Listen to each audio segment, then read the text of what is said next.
Hello, hello. Here we are again. Let me do some sharing.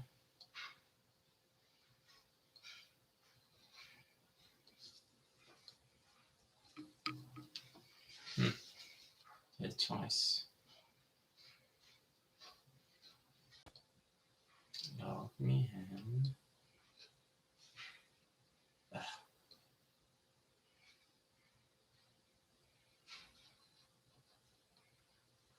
What is it?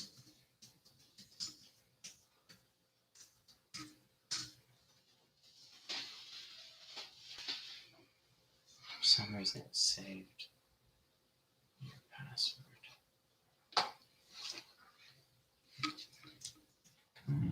Join us. Yes, I'll do that.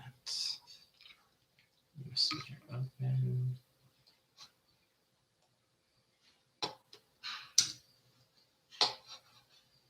And I'll throw it on because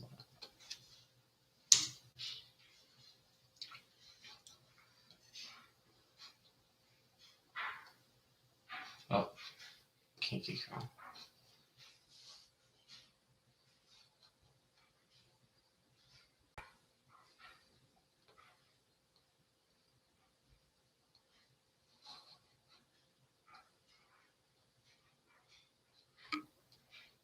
All right. I think we're ready to begin. Let me just post in there. If you have any questions, feel free to ask. While I go get us some masks, why don't you start it off, Mom? I wanted to talk about how life is just so different now than it was when I was growing up. The main difference, of course, is technology. It's way different back then.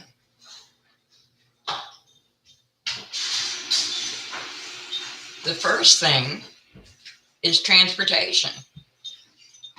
We've got GPS in our cars, backup cameras. You can go anywhere, do anything, electric, everything. Well, our car was a 1945 Model T Ford with a crank handle on it. And it was my job to do the cranking. Now, this was funny because I was little, but it didn't take a lot of energy. You just had to get the damn thing going around. And I would be cranking, and Grandpa would start it up. And we'd go to town, get supplies, deliver eggs, do whatever we got to do. We only went once every month, 6 weeks, depending on what we needed. So that was the biggie right there, was the car. And of course, if you wanted to call somebody, well, even in my senior year in high school, which was 1963, to call somebody, you picked up the phone and said, "Hey, Sally, get me the Hensons," because you were on a party line. There's no dial, no nothing. You just talked to Sally, and Sally got you through to who you needed to get through. Or you walked over to their house and actually talked to them in person. So that's another thing, is the telephone. Now we've got a telephone in our hip pocket at all times. It's tracking our asses everywhere we go. They know what we're doing, what we're watching, what we're buying. Hell, the Specs commercial came on after we just bought some Specs. In French. In French. Yeah. So there's the car, and there's the telephone. And you didn't have email. You didn't have a computer. You either wrote somebody a letter or you went over there to see them. And of course, we lived in the country. So to go see somebody, you either cranked up the Model T Ford or you jumped on your horse and rode over there. Yep, those were the good old days. Okay. But then, and of course, we didn't have plastic. We didn't have neighborhood grocery stores like Kroger's, Walmart, and all the big guys. back then, you grew it, you killed it, you did whatever you needed to do. And you went to town and you trade that for things like cloth and things that you couldn't actually make on the farm.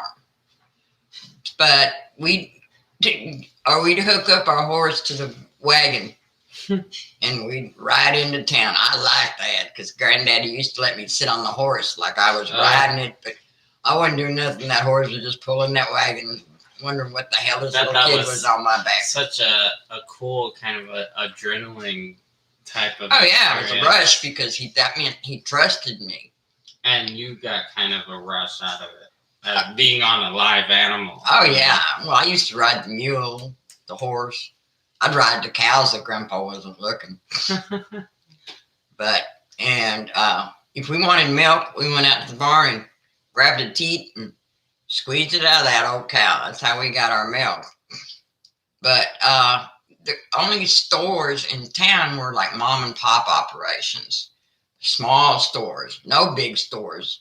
The movie theater was a silent movie theater because talkies hadn't come out, or at least hadn't come out to that little town I was raised in.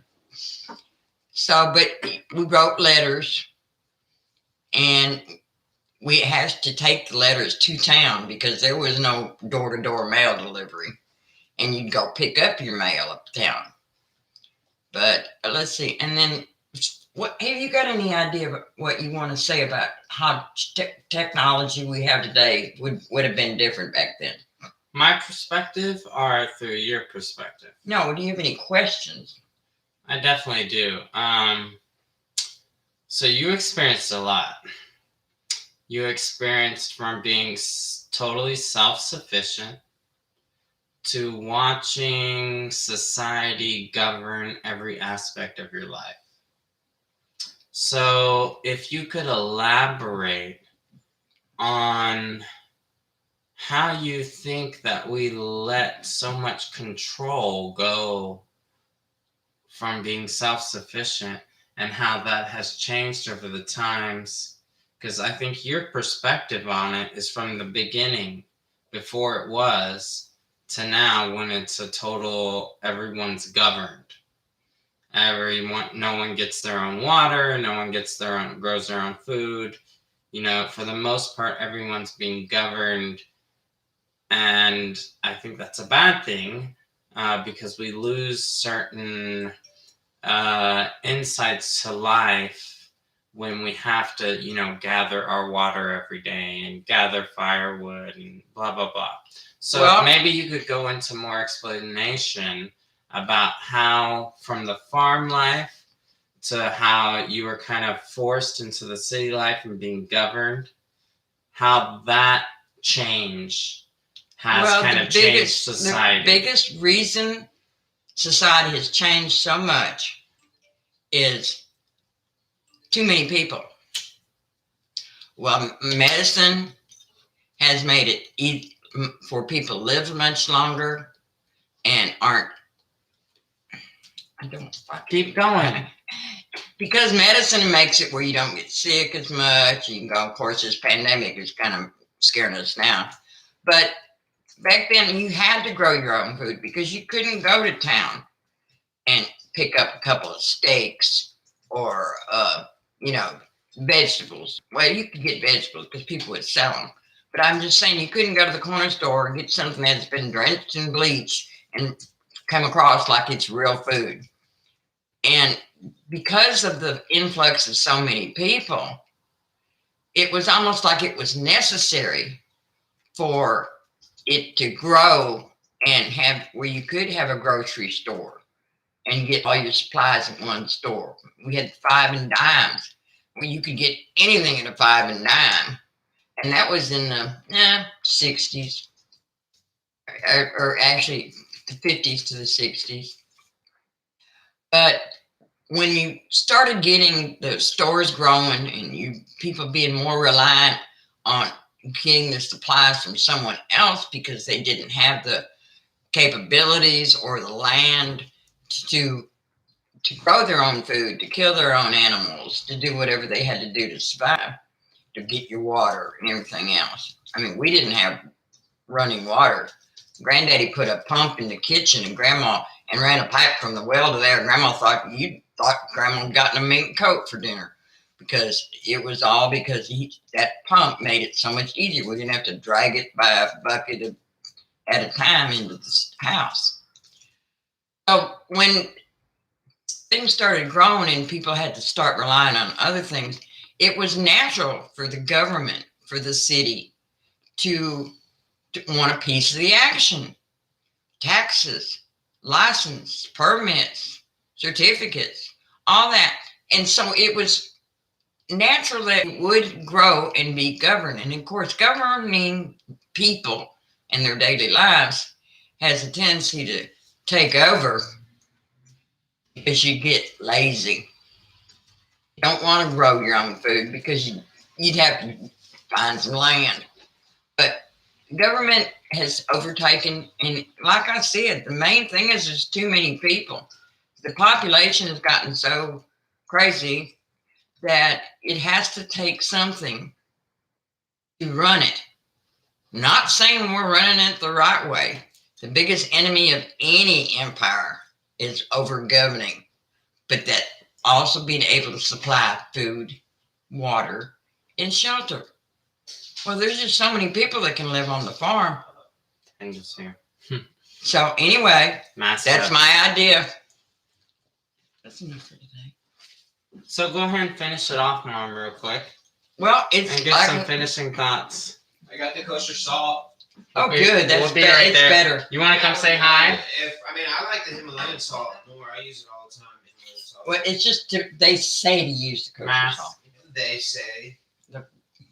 The recipe says. Right. Everybody. All right. Here we are. Pandemic 2021. If you are ready, I'm ready. Let's go. We're all ready. Now I'm in my own house with a mask on. What does that tell you about government?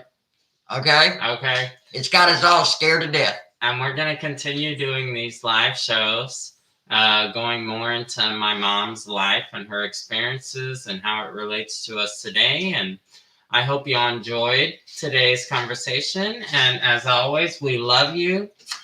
Au revoir, Shetty.